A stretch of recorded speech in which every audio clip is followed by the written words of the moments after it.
Assalamualaikum warahmatullahi wabarakatuh. Perkenalkan, nama saya Ika Puspita. Saya dari kelas 642E05. Di sini saya akan memaparkan materi tentang upaya mencegah dan mengatasi radikalisme di era remaja. Yang pertama, ada permasalahan.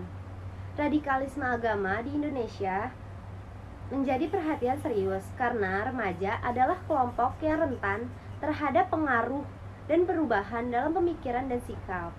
Masa remaja merupakan periode penting dalam pembentukan identitas dan nilai-nilai pribadi.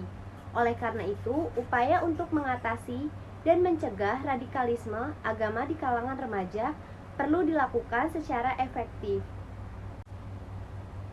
Yang kedua, ada pengertian radikalisme.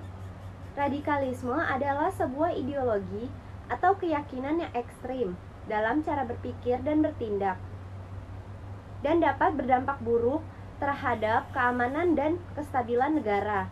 Radikalisme memiliki keberagaman bentuk yang muncul berbagai latar sosial, ekonomi, dan politik. Di Indonesia, radikalisme saat ini menjadi masalah yang besar, terutama di kalangan remaja. Radikalisme agama di kalangan remaja Indonesia adalah menimbulkan dampak yang merugikan, seperti terjadinya tindakan teroris dan integralisme terhadap kelompok agama yang berbeda. Oleh karena itu, kita harus mencegah radikalisme di negara kita dengan cara yang pertama, kita harus memberikan pendidikan agama yang baik dan benar. Yang kedua, kita harus mengoptimalisasikan pengawasan orang tua. Yang ketiga, kita harus meningkatkan pengawasan pemerintah terhadap kelompok radikal. Yang keempat, kita harus membuka ruang diskusi. Yang kelima, kita harus mengadakan pelatihan dan workshop. Yang keenam, kita harus mengadakan program anti radikalisme di sekolah. Yang ketujuh, kita harus mendorong remaja dalam bertindak, berpartisipasi dalam kegiatan positif. Oke, di sini saya akan menjelaskan yang ada di slide tadi. Yang pertama, kita harus memberikan pendidikan agama yang baik dan benar. Seperti contohnya, kita harus mengajarkan nilai-nilai toleransi dan kerukunan umat beragama, serta kita harus menghormati agama yang berbeda di Indonesia. Yang kedua, ada mengoptimalkan pengawasan orang tua.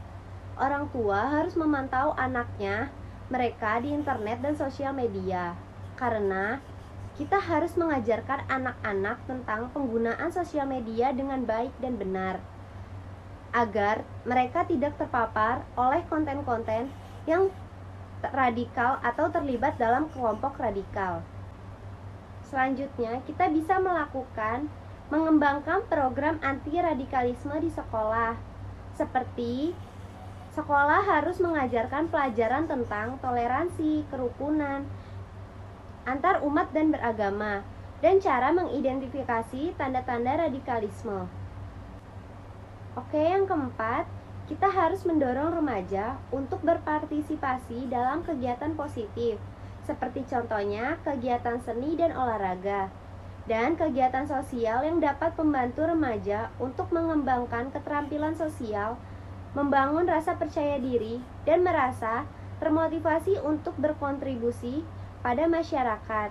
Hal ini dapat membantu remaja untuk menghindari dari kelompok radikal yang merugikan. Jadi, kesimpulannya, berdasarkan penelitian saya dapat disimpulkan bahwa upaya mencegah dan mengatasi radikalisme agama di kalangan remaja Indonesia adalah suatu tantangan yang kompleks, yang memerlukan pendekatan yang holistik dan terintegritas.